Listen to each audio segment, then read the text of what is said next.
The admin can navigate to invoicing from this app tray. Once they click on this, they'll select invoicing from here, and the admin would be taken to the landing page of invoice. So in this page, you can see that there is a table. This table contains all the invoices which have been generated by the admin. And you can see the invoice IDs, then the status of these invoices. And then on top of the table, we have two filters. The first one is the date range filter. So the admin can filter out the content of the table based on a particular date range, or if they want to view the invoices for suppose this month or the last 7 days or last 30 days or this year, so they can select any one of them, and the table's content would be filtered out based on that period which has been selected by the admin. So this was for selecting any particular date range or for a period of time. Then moving on to the next filter, we have an all filter pop-up. So when the admin clicks on all filters, this pop-up will open up. Here, there are several filters that the admin can apply to filter out the table's content. The first one is the invoice type. So based on the type of invoice, the admin can select any, and then the content of the table would filter out based on that. Then we have the invoice status, tutors, parents, students, services, and amount. So in case the admin, suppose they want to filter out based on the status of the invoice, they would select a filter. Once they've selected that, at the bottom right side, you can see that there are two buttons, cancel and apply. So the admin would click on apply, and the table would filter out the content based on the status of the invoice which was selected in the filters. So you can see that now only the draft status of invoices are being shown here in the table.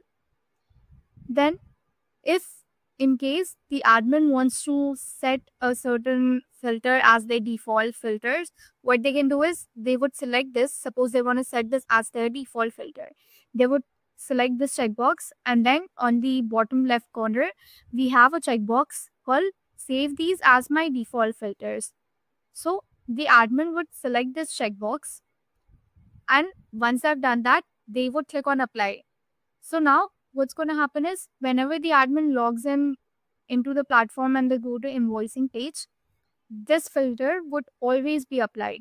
And if the admin wants to remove any filters, they can simply click on the clear all button which is present on the top right. Once they do that, and once they click on apply, so you can see that now none of the filters are applied. So the table is showing all the invoices. Then above the table on the right side, we have the bulk actions. So if the admin clicks on this drop down, so they'd be able to see that there are 4 bulk actions that they can take. The first one is approve. So all the invoices which are in draft status, if the admin clicks on them and they click on approve, so all the invoices can be approved and sent to the family at once. So the admin doesn't have to manually go and approve each and every invoice. Then the second one is refund. So all the invoices which have been paid can be refunded. So the admin would select any paid invoice and they can click on refund. Once they confirm, the invoice would get refunded. Then we have cancel, and then we have expo. So suppose the admin has applied a draft filter. So they'd only be able to see all the draft invoices and they want to approve these 3 invoices. So they selected that, then they can go to bulk actions and they click on approve. A confirmation module will appear.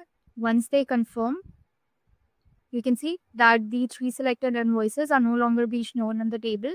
So once the admin clears out all the filters, you can see that the invoices have been sent to the family. So this is how the admin can apply filters to the table and they can take bulk actions.